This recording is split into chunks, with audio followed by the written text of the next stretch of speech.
सुबह के 6:13 का समय था। अभिषेक की नींद खुली। काफी अच्छी नींद आई थी उसे।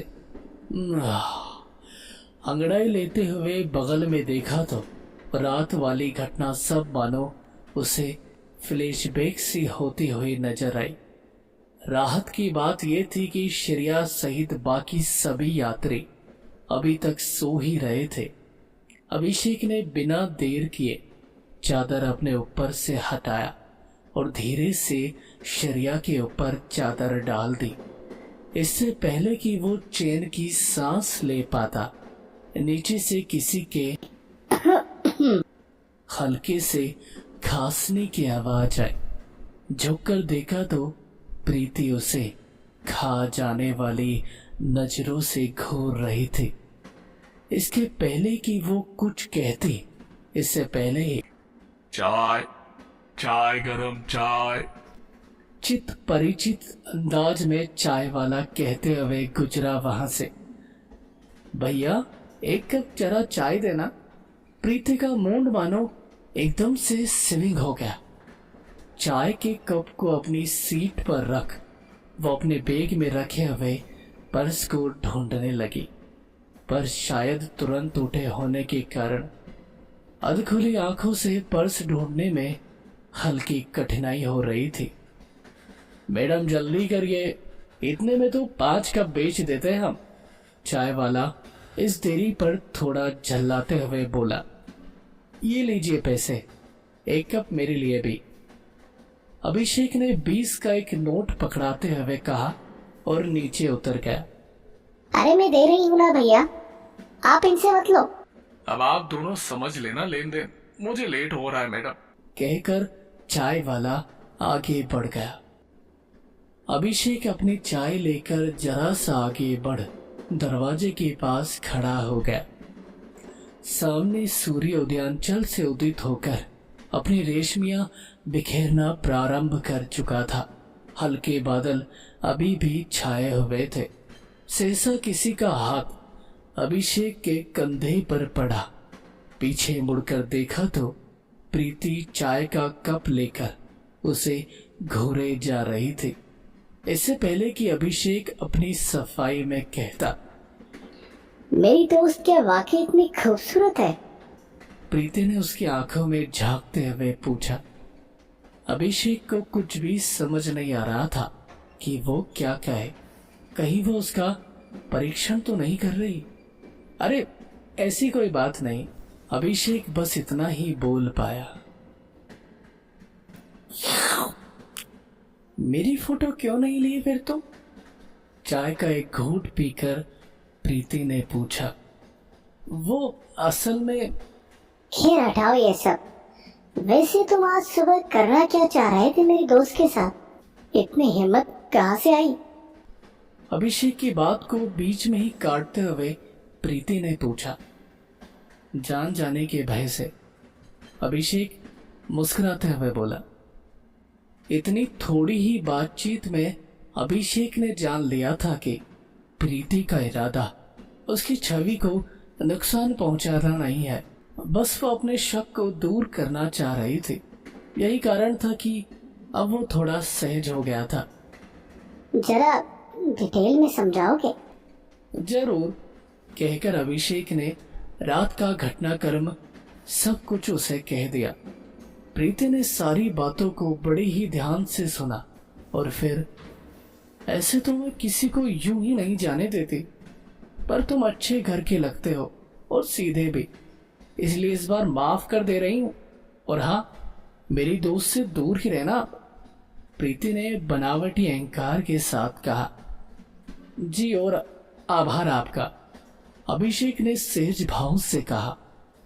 वैसे तुम्हारी पसंद काफी खराब है। मेरी दोस्त उतनी भी खास नहीं है।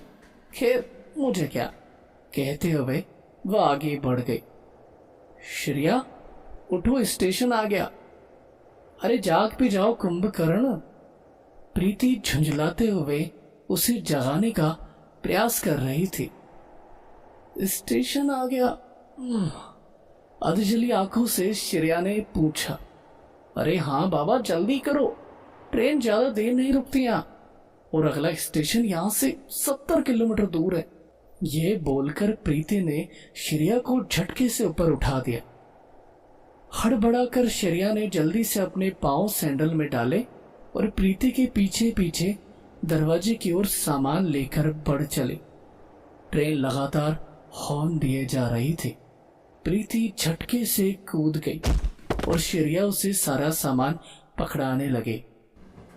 इससे पहले कि श्रेया उतरती, ट्रेन वापस चल दी।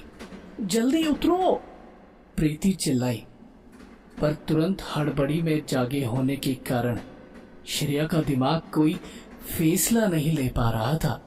इसी उधेड़बन में ट्रेन की रफ्तार बढ़े जा रही थी। स्टेशन का प्लेटफॉर्म अब खत्म होने ही को था कि तभी उसे जाने क्या हुआ। खुद को हल्का पीछे ले जाकर उसने हल्की दौड़ लगाई और आंखें बंद कर दरवाजे के बाहर कूद पड़ी। इससे पहले कि वो दरवाजे पर गिरकर लुढ़कती, कोई हाथ उसे थाम चुका था। प्लेटफॉर्म के फर्श से टकराने के अनुभव की जगह उसे किसी का हाथ अपने पीछे महसूस हुआ। उसने धीरे से आंखें खोली तो खुद को अभिषेक की बाहों में फर्श पर गिरे हुए पाया। सॉरी। हड़बड़ाकर वो जल्दी से उठी। इससे पहले कि अभिषेक कुछ कहता, प्रीति भी दौड़ते हुए उन दोनों के पास पहुंच गए। तुम ठीक हो ना श्रेया? उसने हाफते हुए पूछा। मैं ठीक हूँ, उसने शर्माते हुए कहा। तुम पागल हो क्या? चलती ट्रेन से कौन कूदता है भला, और वो भी इस तरह? हमेशा ट्रेन की चलने की दिशा में उतरना चाहिए, और वो भी तब जब ट्रेन हल्के स्पीड में हो, ना कि कूदना चाहिए, और वो भी इतनी तेज ट्रेन से।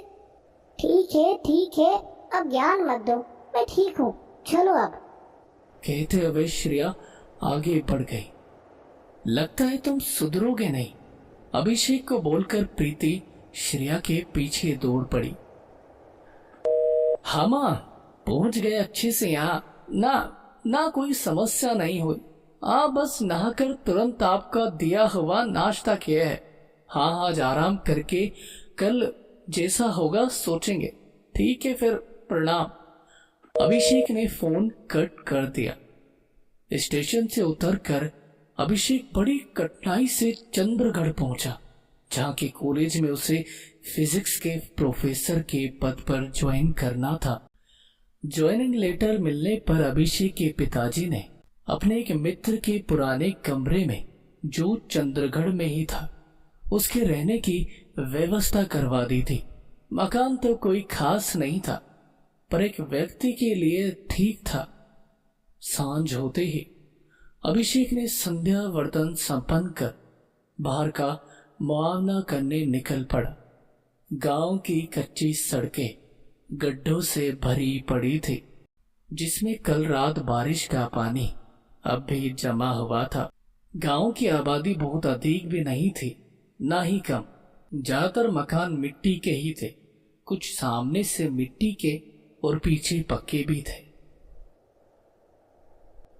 प्रणाम प्रोफेसर साहब।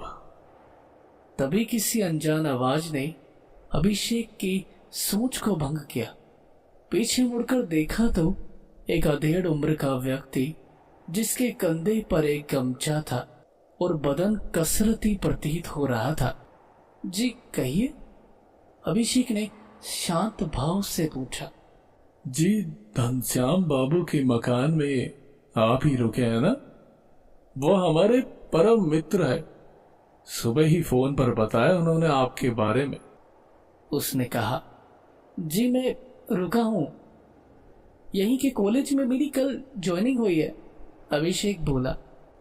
अच्छा, ये तो सौभाग्य है हमारी गांव का कि आप जैसे पढ़े लिखे लोग अब यहाँ पढ़ाएंगे, वरना पिछले 20 सालों से कॉलेज बंद ही पड़ा है। मानो बंद पड़ा है, मतलब जहाँ कोई टिकता नहीं है। 5 से 6 महीने होते होते सब या तो पैरवी से ट्रांसफर करवा लेते हैं या इस्तीफा देकर चले जाते हैं। बस एक पुराने प्रिंसिपल सुबोध कांत जी ही रहते हैं कॉलेज में। चिंता न कीजिए, मैं कहीं नहीं भागने वाला। वैसे मैं अपना परिचय देना तो भूल ही गया। हम चंद्रगढ़ के मुखिया सूर्यभान सिंह। अच्छा, चलिए फिर आपको गांव की थोड़ी सैर करवाते हैं। जी जरूर। कुछ ही देर में सूर्यभान सिंह के माध्यम से अभिषेक ने पूरे गांव का लगभग एक ब्यौरा अपने मन मस्तिष्क में फिट कर लिया। कॉलेज उसके मकान से बस 1.5 किलोमीटर की दूरी पर था, जो उसके लिए राहत की बात थी। और उसके दैनिक जीवन के उपयोग का लगभग सामान गांव के 500 मीटर के एरिया में उपलब्ध था। रात हो चली है मुखिया जी, मुझे निकलना चाहिए, अभिषेक ने कहा। अरे आप थोड़े थक गए होंगे और नए भी है यहाँ, और आज वैसे भी आपके खाने का इंतजाम हमारे यहाँ ही है। अरे आप क्यों झूठ मूठ का परेशान। देखिए, ना मत कहिएगा, आज ही मेरी बेटी भी आई है शहर से, तो घर में उत्सव का माहौल है, और आप सम्मिलित होइएगा तो 4 चांद लग जाएंगे। अच्छा ठीक है, मुस्कुराते हुए बोलकर अभिषेक मुखिया जी के साथ उनके घर की ओर निकल चला। खाना वाकई शानदार व स्वादिष्ट बना था। खाना खाकर वो दोनों बाहर बने बगीचे में कुछ देर के लिए बैठ गए। अभिषेक ने गौर किया था कि इस गांव में सबसे अच्छी हवेली मुखिया जी की ही थी। बाहरी वेशभूषा से मुखिया जी जितने साधारण व सरल दिखते थे, अंदर से उतने ही रईस और रौबदार थे। उनके बीच कुछ हल्की फुल्की चर्चा ही हो रही थी। तभी कोई चाय की ट्रे को लेकर आता दिखाई दिया। अभिषेक का ध्यान कहीं और था। अरे तुम क्यों तकलीफ की प्रीति, छोटू को भिजवा देती। मुखिया जी ट्रे से चाय उठाते हुए पूछे। बस यूं ही बाहर आने का मन हुआ, उसने जवाब दिया। आवाज जानी पहचानी लगी अभिषेक को। मुड़कर देखा तो हैरान रह गया। चाय का ट्रे थामे कोई और नहीं, बल्कि वही ट्रेन में मिली प्रीति थी। अरे लीजिए ना, आप भी शर्माइए मत, मुखिया जी बोले। अभिषेक ने धीरे से ट्रे से चाय उठाई। प्रीति अब भी उसे घूरे जा रही थी। तभी फोन बजा मुखिया जी का। हेलो हेलो कहते हुए वो खड़े हो थोड़ी साइड में चले गए। तुम यहाँ क्या कर रहे हो? एकदम पीछे ही पड़ गए हो तुम। और वैसे भी ये घर मेरा है, श्रेया का नहीं। प्रीति ने फुसफुसाते हुए कहा। मैं वैसा लड़का नहीं हूँ, ना ही मैं किसी के पीछे पड़ा हूँ। तुम्हारे पिताजी ही हमारे पीछे पड़े हैं। वैसे भी मैं यहाँ जानता नहीं था कि तुम्हारा घर है, अभिषेक ने सहजता से कहा। इससे पहले कि प्रीति कुछ और कहती, उसके पिता वापस लौटकर अपनी कुर्सी पर बैठ चुके थे। अच्छा प्रीति, इनसे मिलो, ये है हमारे गांव के नए प्रोफेसर अभिषेक जी। कल ही ज्वाइन करना है इनको। नमस्कार, प्रीति ने मुंह बनाते हुए जवाब दिया। अच्छा ठीक है, फिर निकलता हूँ, कल सुबह जल्दी भी उठना है, अभिषेक कहकर खड़ा हुआ। अरे रुकिए, हमारा ड्राइवर छोटू आपको पहुंचा देगा, कहकर मुखिया जी ने जोर से 2-3 बार आवाज लगाई, छोटू छोटू। पर कोई उत्तर नहीं मिला। कहाँ मर गया बेवकूफ। धीमे से बुदबुदाते हुए मुखिया जी अपना फोन निकालकर किसी को कॉल करने लगे। फोन भी नहीं लग रहा है उसका, कमाल है। पापा, उसको मैंने अपने रूम में शाम को जाते हुए देखा था, शायद वही हो। अच्छा देखता हूँ, आज अच्छी खबर लूंगा उसकी। छोटू छोटू, कहते हुए मुखिया जी ने जोर से दरवाजा खटखटाया, पर कोई जवाब नहीं मिला। क्रोध में कांपने लगे थे अब मुखिया सूर्यभान सिंह। उन्होंने जोर से दरवाजे पर धक्का दिया, पर बेअसर। प्रोफेसर साहब, कहकर मुखिया जी ने इशारा किया। अभिषेक इशारा समझ चुका था और देखते ही देखते उसने अपने पैरों से दरवाजे के ऊपर प्रहार किया। अब दरवाजा टूटकर अलग हो चुका था। अंदर घुप अंधेरा छाया हुआ था। तभी अभिषेक के ऊपर कुछ गिरा। इसके पहले कि अभिषेक समझ पाता, प्रीति ने लाइट ऑन कर दी। सामने का दृश्य देखकर प्रीति की चीख निकल गई। अभिषेक के ऊपर छोटू की खून से लथपथ लाश गिरी हुई थी। अभिषेक की तो मानो बोलती ही बंद हो चुके थे। वो कांप गया अंदर से, क्योंकि उसका सारा शरीर छोटू के खून से रंग गया था। मुखिया जी ने आगे बढ़कर छोटू की लाश को अभिषेक के ऊपर से हटाया और अभिषेक को सांत्वना देने लगे। एक बंद कमरा अंदर से जाने का कोई भी दूसरा रास्ता नहीं। कमरे में कोई हथियार नहीं, तो हत्या की किसने?